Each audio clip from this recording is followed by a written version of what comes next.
It's my great pleasure this morning to introduce once again Dr. Robin Lee. After a very successful career in academia and NGO management, Robin moved to Hermanus in 2002. He was instrumental in setting up the U3A in the Overberg in 2003 and served as the founding chairperson and has stayed on the committee ever since for the duration of the organization's life. He has spoken to U3A on many occasions on a variety of topics. Since 2012, he has been secretary of the Hermanus History Society. And you'll know Robin has published many articles and several books on the history of Hermanus. And we are very much looking forward, Robin, to this latest installment. Thank you. Thank you, Letitia. And good morning to everyone who's attending this talk. I hope that you find the information interesting. I need to make a few remarks over the title slide. It's a different sort of presentation to what I normally do because this is a research project in progress. Unfortunately, at the moment, delayed by the COVID regulations. I started work on this topic in early 2019 and had done quite a considerable amount of work, which I'll show you in a moment, in preparation for the Fine Arts Festival in 2020.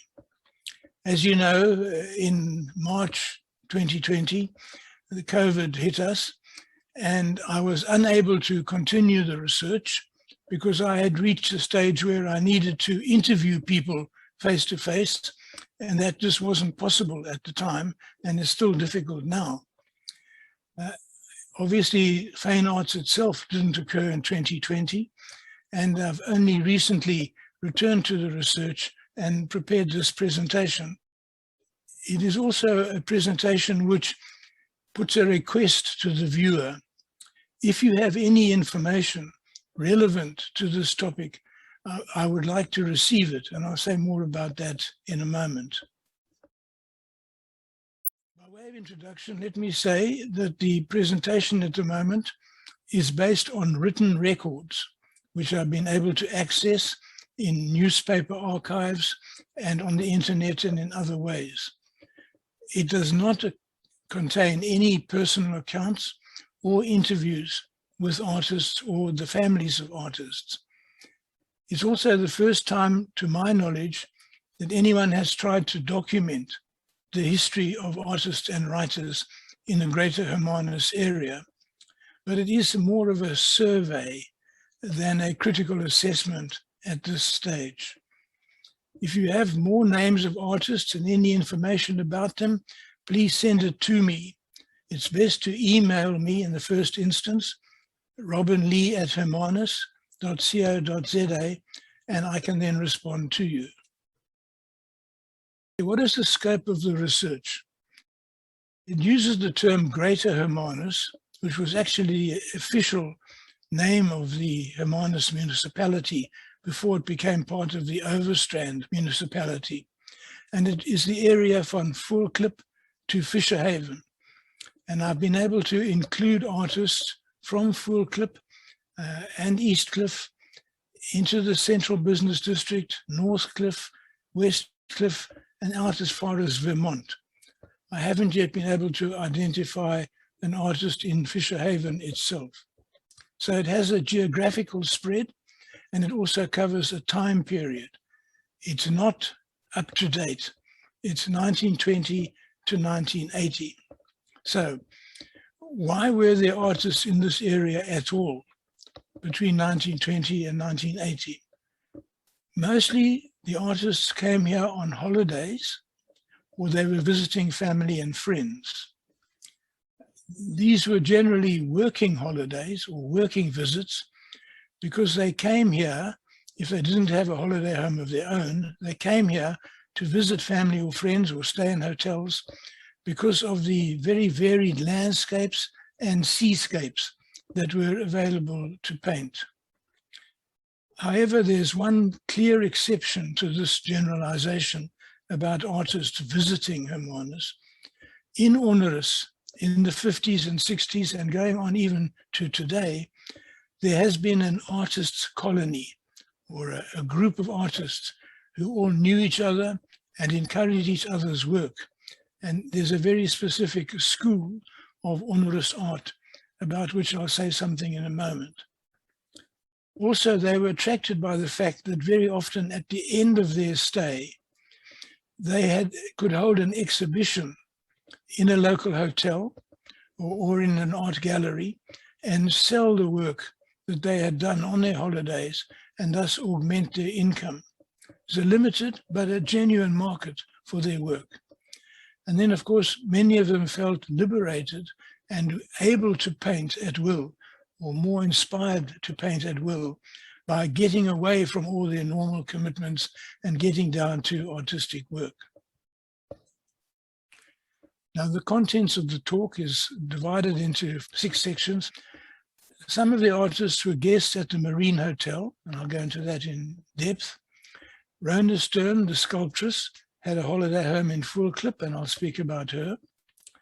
Stuart Cloete, the novelist, lived in Westcliff, and I'll talk about him.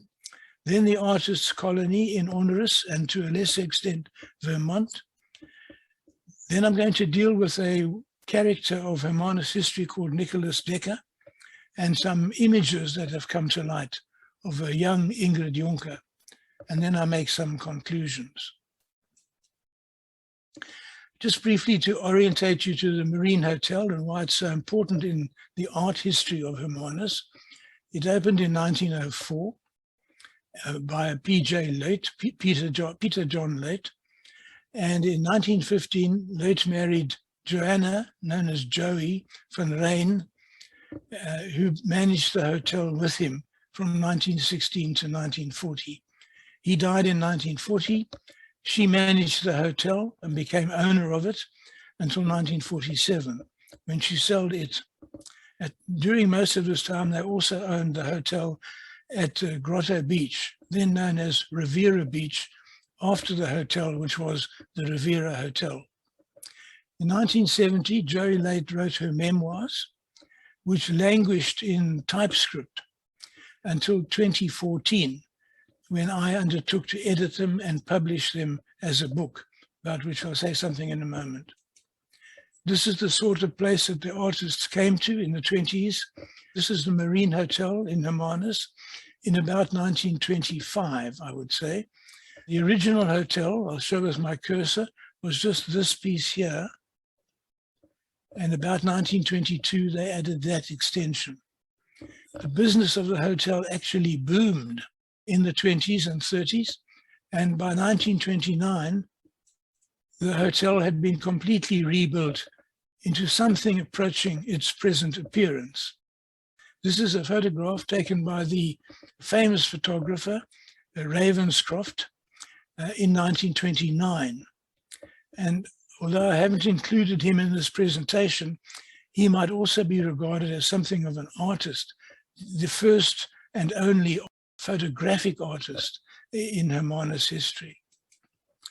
Here is an image of Joey van Rijn Cloete as a young woman, and the cover of the book of her memoirs, which we published in 2014 as In Those Days, the story of Joey van Rijn Cloete at the Marine Hotel Hermanus. So that gives you a background to where these well-known and often internationally well-known artists came to stay, and where they painted or wrote or practiced their craft in one of many ways. Here is a brief list, not a full list, of artists who were guests at the Marine Hotel in the 1920s. John Goldsworthy, Shepard, Timlin, Boys, all artists. Goldsworthy, a novelist, of course. In the 30s, de Jong, Amschewitz, not a well-known South African artist now, Pauline Smith, a novelist, Terence Shepard, an artist, and Terence McCaw, an artist, and E.H. Shepard, an illustrator. In the 1940s, the most important artist at the Marine was Nicholas Monsarrat, and in the 1950s, Vladimir Tretchikoff. So I'm going to say something about some of these. I don't have time to deal with all 11 of them. I'm sure you all recognize this as a typical Tinus de Jong landscape of the Cape Mountains, a traditional farmhouse and a little stream or river running through it. He painted many hundreds of versions of this scene, but he did not paint this sort of painting when he came on holiday to Hermanus. He came on holiday several times during the 1930s. They always stayed at the Marine Hotel, and he held an exhibition of paintings in the ballroom of the hotel at the end of each visit. He gave Joey a painting of Montague Pass, but what he mainly did in Hermanus were engravings, and these are not as well known as his paintings, of course.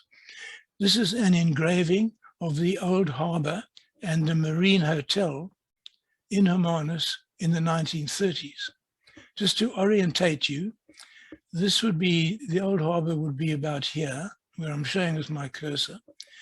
This area with the flat rocks has now been appropriated by the owner of Bientong's Cave as part of his restaurant. This is the little beach on which the marine pool is, and there is the Marine Hotel itself. And he did several engravings of this kind of scenes in Hermanus while he stayed here. William Timlin was a South African artist who stayed at the Marine several times. I'm going to read what Joey has to say about him because it's interesting what perspective she had on artists that stayed as guests at her hotel. William Timlin was an architect by profession, hence the precision of his drawings. He was a quiet, reserved man, modest and unassuming. His wife was a beautiful, elegant woman of good family and Greek descent. Mr. Timlin, just may I remind you that Joey, of course, was Afrikaans speaking by birth, but the book was written in English and typed up by her daughter, Berdine. Mr. Timlin painted many pictures of the Hermanus coast and the surrounding countryside, and she gives us an insight into his technique. He would go out and make sketches of the scenes he wanted to do, with notes as to coloring and so on, and then return and do the actual painting at home. He gave most of his pictures away, so that very few have come onto the South African market. I can bear witness to that.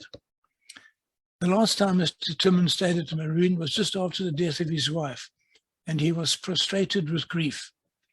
He did no painting or drawing at all. I have been told he never painted again.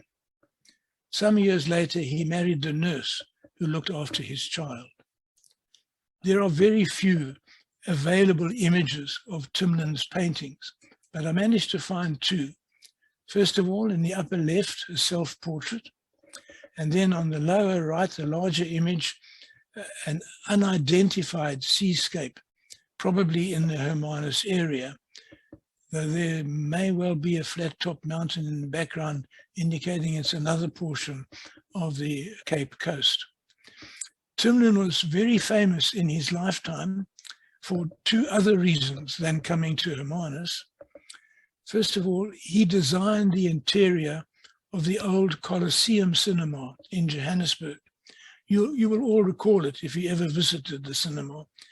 It had lights in the roof which showed as stars, and they moved while the performance was in progress. And I've known of people who actually went to the Colosseum ostensibly to see a movie, but actually only to watch the way in which Timlin's design of the roof actually worked. He also published a book which I thought I would never see. It's called The Ship That Sailed to Mars, but a resident whom I consulted on this topic, who lives and is retired now to Hermanus, actually has a copy of the book, which was very, very famous, with his sort of fairy-like paintings of people who lived on Mars, highly imaginative work. So I have been at long last able to see it. Harold Boys was another artist who stayed at the Marine on many occasions. Again, Joey comments, Harold Boys also frequently stayed at the Marine. He painted in watercolor. Before he left, after each visit, an exhibition of the pictures he had done of Hermanus and Gansbaai would be held in our ballroom. These were very popular, and as they, that's the paintings, sold for 5 guineas to 10 guineas each, visitors would buy them as souvenirs of their holiday. Mr. Boys gave me several of his paintings, and she mentions almost as an afterthought the fact that you'll find first on any description of his life, he was both deaf and dumb. Another artist, in this case a novelist, who stayed at the Marine for long periods was John Galsworthy. All of us will remember him, of course, from the televised version of his series of books, The Forsyte Saga. Again, Joey gives us an insight into the person. He was a tall, distinguished-looking man. He started breakfast each morning with a pot of extremely strong black coffee, which was especially made for him and of which he drank 2 cups. He called this his eye-opener. Although he was here on holiday, he spent part of his time working on his next book. He received a Nobel Prize for Literature in 1932, the year before he died. Another visitor to the Marine was Ernest Shepherd. Ernest Shepherd happens to be a relation of mine by marriage, and he was famous at the time in the 30s and 40s for his illustrations of all the Winnie the Pooh books, of which I've reproduced an example on the right. Shepherd, of course, is in the center of the screen. But again, Joey gives us another view of him altogether. Mr. Shepherd was anxious to sketch an ox wagon and a team of oxen, obviously not for Christopher Robin books. I told him that our wood was brought from Stanford by Oxwagon, and he asked me to let him know when the next lot arrived. I did this, and he made a charming drawing. I haven't been able to find it. In those days, I had a green parrot, which was kept in a large cage just outside the bar. All she could say was, "Pretty Polly, pretty Joey." Before he sailed, Mr. Shepherd sent me a sketch he had done of my parrot and a cockatoo, with a note to say, "Here is your pretty Polly, making friends with a cockatoo at the Grooteskier Zoo." I find these little insights into the human nature of these artists who in the past have only been names to me very helpful. Nicholas Monsarrat, most famous, of course, for his novel The Cruel Sea, which is based on his experiences in World War II, wrote part of one of his books, in fact, The Cruel Sea, in our front cottage. He was a tall, supercilious young man, not easy to like. If you look into the biographies of Monsarrat, and he is shown here on the right with his wife on the left, his name eludes me, I think Anne at the moment, he was first served as a diplomat in the British diplomatic service in Pretoria.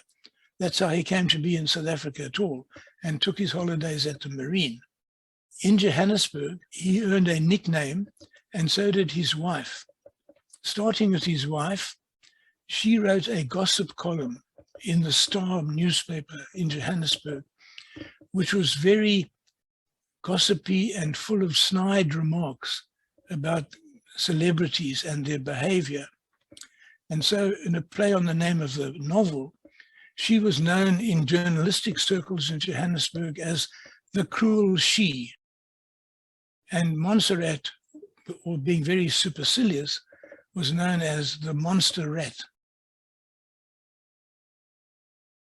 Finally, as far as the Marine is concerned, Tretchikoff, Vladimir Tretchikoff, I'm sure known to all of you, stayed in Cape Town most of his life, and he's shown here late in life with a selection of his famous paintings. He, of course, was a very controversial artist. And at the time, in the 1950s, when he was visiting the Marine quite regularly, he painted what I think all of you will know is his most famous painting. This is my own text, not Joey's text. Vladimir Tretchikoff settled in Cape Town after World War II, and in the 1950s he visited Hermanus frequently with his family. He painted in 1952 this painting known by several names, one of which is the Chinese lady, another is the Green Lady. I remember that my father was totally appalled and deeply offended by this picture claiming to be a work of art. It was sold after several owners. It was last sold in 2013 for $73 million. And it is the painting from which the most prints of any painting have ever been made. Vladimir Tretchikoff, of course, became extremely wealthy by virtue of his art and his prints. He's very careful to retain the copyright for that purpose. And he was known to attend every day, all day, at any exhibition he made, and to stand at the door with a manual device on which he could record clicks for each person who entered the exhibition. And he would come away with an accurate number of people who had attended the exhibition. In the case of New York, for instance, 250,000 people attended an exhibition of his paintings, and he clicked in every one of them. When he came to the Marine for Christmas of 1952, the manager, the Lates, of course, by now had sold the hotel, the manager asked him to do the illustrations for the menu covers for the Christmas lunch. The other guests were appalled and fearful that he might produce a green Father Christmas. But instead, Tretchikoff produced a set of watercolors of local flowers, entirely in keeping with the tone of the event. These, of course, are now collector's items. Each of these illustrated menu covers now markets on eBay for about $50,000. In full clip, between the 50s and the 80s, virtually every year during the summer, the famous, perhaps most famous, female sculptor in South African history, Rhona Stern, came to stay and to work. Rhona Stern entered university to train as an architect, but almost immediately discovered her talent as a sculptor. She sculpted images inter alia of Paul Kruger, Jan Smuts, and Harry Oppenheimer over time. She exhibited at several Royal Academy exhibitions, the first one being in 1955. The family regularly had holidays in Hermanus in the 1950s and built a home in Full Clip in the 1980s. In between her sculpting work, she published 3 novels. All of them were banned by the apartheid government for provocative content. And I've included images, a book cover of one of her novels, a sculpture called The Crucifix from the 1960s, and the statue of Ernest Oppenheimer. She also did Harry, as I mentioned, which can be seen at the Kimberley Museum. The house that was owned by the Sterns still exists and can be seen quite close to Full Clip Beach itself. Stuart Cloete lived in Hermanus for quite a long time. He had a long and eventful life. He fought in World War I, but only became a novelist in 1937 when he returned to London from South Africa and wrote what is his most famous novel, Turning Wheels, about the Great Trek. It was an immediate seller and he sold the film rights. The film, unfortunately, was never made because the Second World War intervened. The book was banned in South Africa in 1938 by the Herzog government for 2 main reasons. It portrayed the Trekker leaders as ordinary people, subject to error, and with moral faults, and it contained descriptions of interracial sex. It remained banned in South Africa till 1976. Cloete and his second wife lived at number 24 Westcliff Road and later at number 50. In Hermanus, he wrote 8 novels, 3 non-fiction works, and a lot of journalism. 3 of his novels were eventually made into films. The most famous, of course, is probably Majuba. At the end of his life, he said, with great foresight, as I read, he's saying, "As a man, I am happy, but as a human being, I am in despair, as I can see no answer to overpopulation or pollution." One of the earliest novelists to comment on climate change. And then another very famous novelist wrote or part wrote many of his novels in Greater Hermanus. He is supposed to have written most of When the Lion Feeds, his first novel, in 1963, staying in Ornris. But later, as he began to make money, he stayed repeatedly at the Marine Hotel. He has published 35 novels, and they have sold more than 120 million copies worldwide. So you'll see that over the history of the Marine and in Fulclip and in Westcliff and in Ornris, very famous people, artists, were working in the period of time which we surveyed. Now I'll turn to the artists' colony in Ornris and Vermont. It's illustrated by a scene, obviously, of Ornris Beach, painted by Hugo Nordier, who lived late in the 19th and to the first half of the 20th century. On the right here, I've listed just some of the artists who belonged at one time or another to the colony in Ornris and Vermont. As you can see, it's a very long list. Ace Krige and Jan Raby, of course, are most famous. Jack Cope, the novelist. Elsa Joubert, the novelist.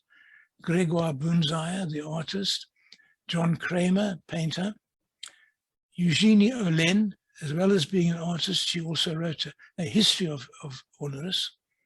Cecil Higgs, Wilbur Smith, as I mentioned. Doris Lessing, the novelist, wrote part of The Grass is Singing in Ornris, and Joy Packer wrote her novels in Ornris as well. People who didn't stay permanently in the Ornris, Vermont area, but visited included André Brink, Ingrid Jonker, Breyten Breitenbach, and Etienne Leroux. I'm going to just deal with a couple of these. Here we have an image of a very young Ace Krige, not a familiar image, which is why I've included it, but his biography is very interesting. He had a brilliant career before he became, in a sense, the founder of the artists' colony in Ornris. He graduated from Stellenbosch in the 20s and then spent 5 years in Europe. He taught Roy Campbell's children. Roy Campbell, probably internationally the most famous English language South African poet. He also played professional rugby for Toulon, preceding Cheslin Colby by many years. He practiced as a professional swimming coach on the Riviera and earned a living while he was there as a freelance journalist. In World War II, he was employed as a water correspondent, especially in the North African campaign. He was opposed to apartheid throughout his life and wrote and campaigned against it. He settled in Ornris in the early 1960s and wrote novels, poetry, and non-fiction while he was there. His poem with the most relevance to this area is Ken jy die see, meneer? He died in Ornris. Apart from his artistic production, he's famous because he was painted several times by another Ornris artist, Marjorie Wallace, who was married to Jan Raby, and she portrayed him here as a younger man on the beach. And because of his friendship with Ingrid Jonker, here he is, becoming, say, middle-aged by this time, with Ingrid and her daughter Simone, boating probably on the Ornris Lagoon, which was much bigger and much deeper than it is now. He's also notorious for having perfected a way of changing on the beach from his fully clothed to his swimsuit, or his bathing costume, as we would call it, without actually visiting the changing rooms. You'll see he goes through a series of procedures. He removes he uses a coat to conceal his lower half while he puts on his swimsuit. And then he turns his back and pulls on the swimsuit, still holding his coat in front of himself. He eventually appears in the water, fully undressed. He did this in full view of amazed conservative families seated on the Onrus beach in the 70s. Jan Rabie, probably second in fame only to A. Schricher, he published over his lifetime, mostly from Onrus, 21 books in fiction and non-fiction. He lived in Onrus from the 1960s to his death. He was in Paris in the 50s, and he met his wife there, Marjorie Wallace, who was a Scots lady. His claim to political fame, as it were, as well as artistic fame, was as a member of the Zestigers, a group of Afrikaans artists and writers who opposed apartheid. He published 3 books, books of particular interest to people in Greater Hermanus: Eilanden van Afrika, 1964, and I'll say a moment about his proposal about the name Onrus. See a book for Sonder Kosses, my translation, See book for those without food, and a book for Onrus. His proposal for the name of Onrus was that he had discovered in his researches that the leper colony in the East Indies that had been established by the Dutch East India Company was itself called Onrust in Dutch. And that when the leper colony was established in the Hemelanaarde Valley, people came to call the nearest town Onrust after the leper colony in the Dutch East Indies. Of course, you all know there's a controversy about the spelling of Onrus or Onrust. I myself favor Onrust, but it was decided in the 70s by a committee set up for this purpose that it should be called officially Onrus Rivier, and therefore the abbreviation Onrus without the T appears in most road signs and maps. His wife was Marjorie Wallace. She was born in Scotland. You can read this at your leisure. And she was very famous by the time she went to Paris, where she met Jan Rabie and married him. And she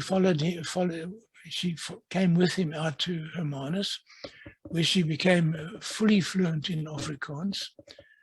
She was known in Afrikaans as Yori, a corruption of Marjorie, Yori. And she painted mostly in oils, using a light and often bright palette. She did not take to abstract painting at all, and declared cast her lot with realism. Here you see her at her breakfast table, presumably, in the cottage in Onrus, attended by her cat. Gregoire Bunzaya was a painting prodigy. By 14 he had his first exhibition. He had 100 solo exhibitions during his life.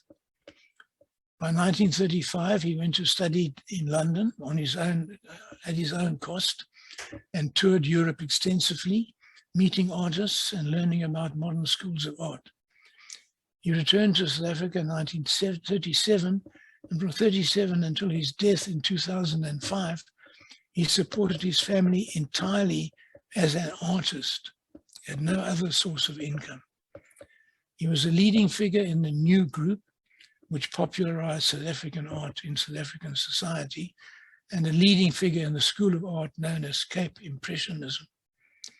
He settled in Onrus in the 60s and painted many scenes of local life there, in Horston and in Hermanus itself. Here we see him at work in his studio in Onrus. And here is an arrangement of some of his most famous paintings. And this, of course, is the one in the lower left is District 6, as is the one next to it. This scene in the right, lower right, and in the middle upper are both scenes of Horston, and he also did many self-portraits as he aged over time. Elsa Hubert, famous for the novel Die Swerfjahre van Poppy Nongena. She wrote most of her Poppy Nongena novel in Onrus. It's been translated into 13 languages. It's been staged as a drama and as a film called Poppy Nongena. She died as recently as last year from COVID-related illnesses. And then Breyten Breitenbach visited Onrus many times. He was born in 1939, and he is obviously a South African writer and painter, known for his opposition to apartheid and his consequent imprisonment by the South African government. He is informally considered as a national poet laureate by Afrikaans South Africans in the region. He also owns French citizenship. He is a prolific writer and published many books, both fiction and non-fiction, but he also wrote a poem about Onrus, which my wife Nina is now going to read to you in Afrikaans. Onrus. Dood natuurlijk glo ek in 'n hiernamaals. Ek sal sterf en in my paradijskleed getooi hierheen kom om vakansie te hou. Hier waar die son soos 'n sontapuit oor alles lê. Om hierdie pad te loop, hier om die draai waar die melkhout en die rooikraans groei, teen hierdie lewendige lug, die berg daarvoor, die see agter die laning op. Ek sal saam met die katte in die kreupelhout leef en deur die mure loop, deur tyd wat kort in materie stol, tot dit weer vloei en tot lewe verrot. En wanneer julle hier kom rus, sal ek spits in die geselskap sit en julle tande tel. En snags in die koekplip beskuit gaan soek. Moenie die muis blameer nie. Ek sal julle nie steur nie, maar julle sal weet ek is hier, want bedags sal ek die see groen en blou maak, en saans steek ek die sterre op met my oë. Now we turn to another character of Hermanus of the 1950s, a man named Nicholas Dekker. He was born in Holland, in the Netherlands, shortly before the Second World War, in 1933 to be precise, and was in Holland during the Nazi occupation, which formed his views to a very great extent. He came to South Africa in the early 1950s, worked in the mines for a while, and then came to Hermanus as an abalone fisherman. For those of you who just need a little background perhaps, abalone existed in profusion along the Hermanus coast, the Greater Hermanus coast in the 1950s, and were harvested by hand by divers, mainly using snorkels. Towards the end, diving equipment also came to be used. Of course, the abalone are virtually exterminated now along our coast. Nicholas stayed in Hermanus for about 7 years and wrote afterwards a very interesting book which of his observations during his life here in the 1950s. One of the MacFarlane family, also a famous name in Hermanus history, worked out a way to can abalone in the middle 50s.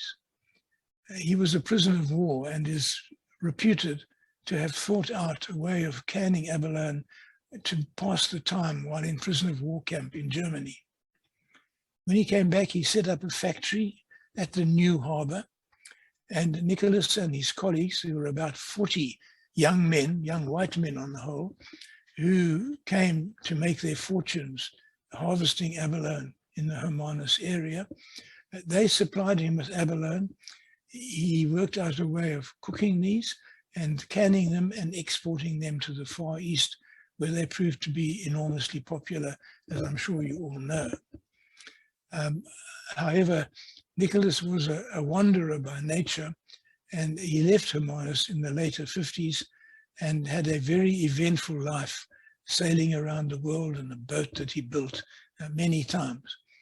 However, our main concern with him is his life just before he came to Hermanus and while he was in Hermanus in the middle 50s.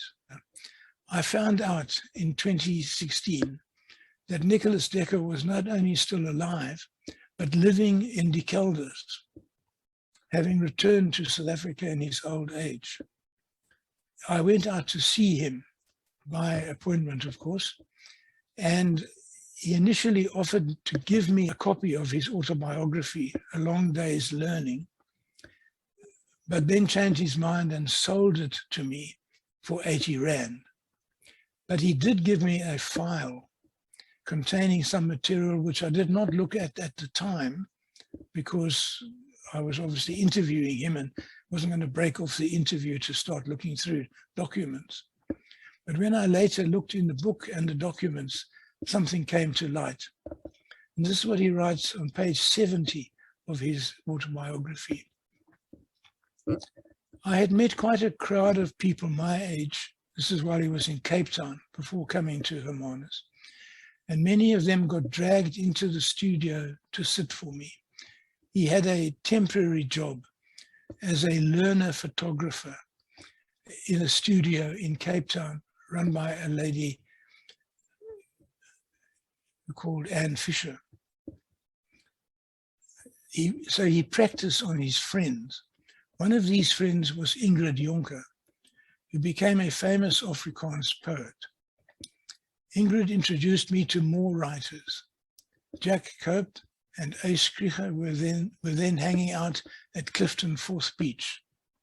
Jack always tried to get stories out of me, that would be stories of World War II, and Ace tended to be a bit full of himself. Ingrid was a most delightful and gifted girl, sadly, with a dark destiny.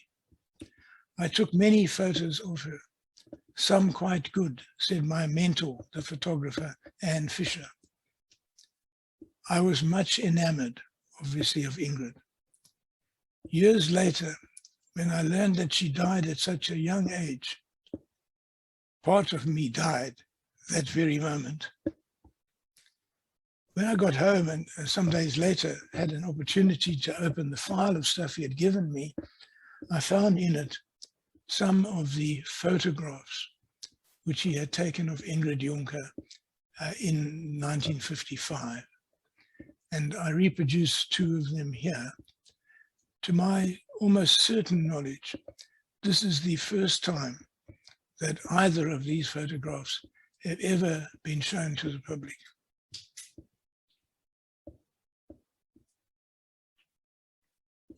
What about conclusions? I know just by virtue of my reading around the topic that there are many, many artists that still require to be properly researched, who lived and worked in the Greater Hermanus area since about 1920, even to date, over the last 100 years. There are also maybe some writers that no one has yet documented.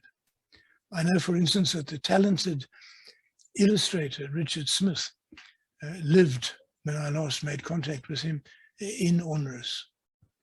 So Greater Hermanus has a noteworthy artistic heritage, and it's my intention, as far as possible, to document that by further research.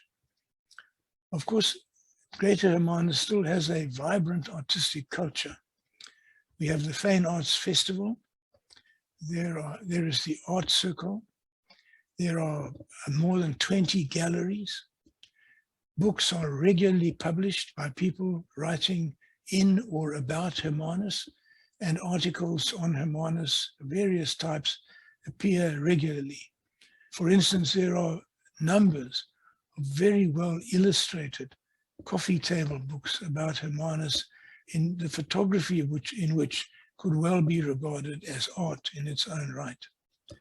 So I'd like to end this presentation by making an appeal to anyone who's viewing it or views it at a later date to assist me to document and publish and a comprehensive history and an account brought up to date, a contemporary account of the artists of the Greater Hermanus area. And I'd like to pay special acknowledgement to my wife, Anina, who assisted me in all sorts of ways with this presentation. Thank you. Thank you, Robin. That was absolutely fascinating. Thank you very, very much. I'm sure that there are lots of comments and questions. Pat Hart here. Robin, thank you very much. Much appreciated, much enjoyed.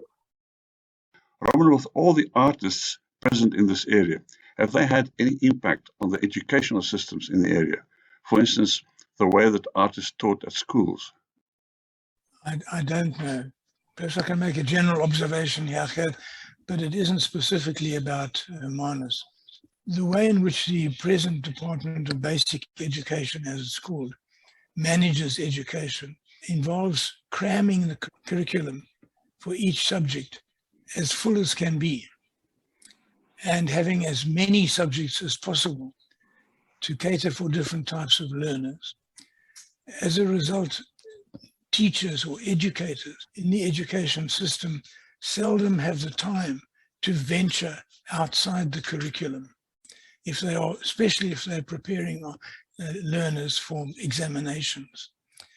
The only specifically Hermanus-oriented course or opportunity that I know of is that entrance to the primary school in their first year of schooling start with a project that is given them to write a short piece or produce a short piece with assistance of the parents, of course, it's assumed, about some aspect of Hermanus history, but not necessarily art.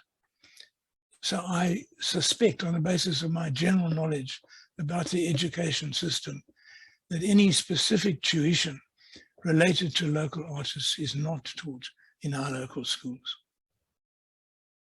I think your question was probably a bit wider than that, Gert, about how our famous artists or groups of artists impacted on the education of art generally, but I think that's probably a more specific topic.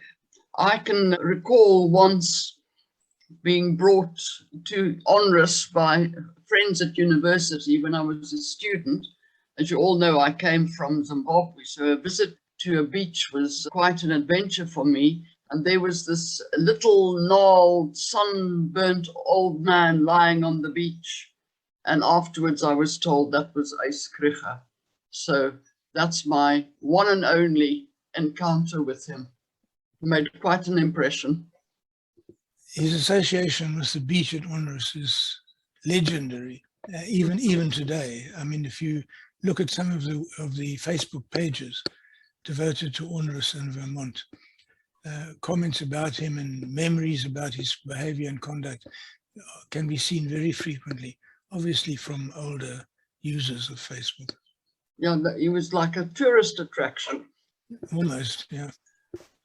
The two photographs you showed of Ingrid, really very special, that, Robin. Have you been able to show them to other people, or are we the first? You are the first. Maybe I'll say a couple of words about that. These are obviously done on the cheap. They're backed on a piece of board, and I had to have them scanned by a professional scanner in order to reproduce those images. There are 2 of 5 different images which are found in the file. Again, I was forestalled by COVID.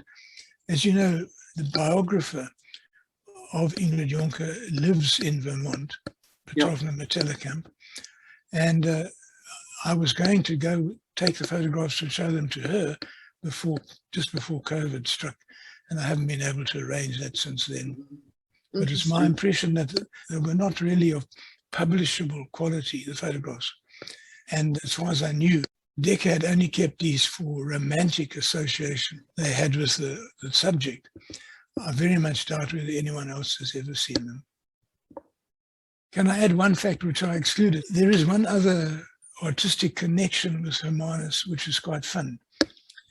Towards the end of the career of Sir William Hoy as the general manager of the railway, he commissioned Pierneef to do the tiles which were eventually put up in the Park Station in Johannesburg. These were supposed to be a tile devoted to most of the stations that had most of the stations on the South African railway system. The tiles were later taken down and they're now in the Rembrandt Museum in Stellenbosch. The only town without a station for which he was asked to do a tile is Hermanus, because of Hoy's personal associations with the town. So amongst those dozens of tiles that he produced and that were displayed in Park Station before being moved to Stellenbosch, there is one of Hermanus. It's a highly, as you would expect from Pierneef, a highly stylized portrayal of the old harbour. And it's in there on the specific request of the person who commissioned the tiles, whose association with Hermanus lives on in the name of Hoy's Koppie. Yeah, I should have included it, and now I see in retrospect, but I was worried about the length of the presentation. That's a fascinating bit of information. Robin, when I moved here in 2006, while my house in Onrus Manor was being built, I was living in my sister's holiday home down in Onrus. And because of a neighbor, I was invited to several parties of artists in Onrus, even today. And they were telling me, and the reference to Hoy brought it back to me, they were all convinced that there was a magnetic field that met in Onrus that made it such an inspirational place to live. So I don't know how current this kind of view is of the qualities of the geology of our area. Well, it seems unlikely, I must say, because there's another story about magnetism and Hermanus. The reason that we had the magnetic observatory in Hermanus from 1940 is precisely because there are no magnetic fields in Hermanus and its surroundings. And more specifically, because Hoy had forestalled the building of a railway, there were no electric trains likely to pass by. The reason it had to be the magnetic observatory, which was originally at UCT, was moved to Hermanus, was that in the 1930s there were so many electric trains passing in the valley below UCT that it was affecting the readings of the magnetometers in the magnetic observatory. And so they looked for a place that had no magnetic existence at all, and they settled on Hermanus. Another story which is associated with that is that the then Vice-Chancellor of UCT, Lord Carruthers, had a holiday home in Hermanus. He was also a geomagnetic scientist. And some people also say it was very convenient for his research to have the magnetic observatory near his holiday home in Hermanus. And that was the primary reason why it was moved here. But the official reason is to avoid magnetic fields. So unless there's a special magnetic field in Onrus, it's unlikely that the story told to you has any basis in fact. I'm quite sure that the geology is correct, but there seems this romantic idea that draws artists to this area, which is quite charming, but clearly unrealistic. Robin, a question. You showed us a lovely seascape by Huguenot Deer, the artist, and I wondered whether you had any background to how much he painted here in the Hermanus area. I've seen a couple in a home overseas of Huguenot Deer's, I think a set of 4 beautiful seascapes, and I wondered whether he'd been here and been prolific in his painting in the area. Sorry, Ed, he's one of the artists which, once I start the research again, I'll certainly follow up, but I didn't get around to him in my initial work in 2019, unfortunately. I just took that image off the internet. Robin, I don't know if you plan to extend your definition of artists to music and musicians and singers as well, because there are people like Johannes Kerkorrel and Koos Kombuis who have lived in this area, who've had a huge impact on Afrikaans music. I certainly would like to. It's just a question of research. And yeah, Now, one wouldn't like to exclude, if you're going to do, say, may even run to be a book called, Art and Hermanus, 1920 to 2020, then that would certainly be a chapter, no doubt at all. Yeah, good observation. Robin, this has been fascinating, as always. Thank you very, very, very much. We look forward to the next chapter. Thank you all for joining us, and thank you to Robin and to Anina. Bye.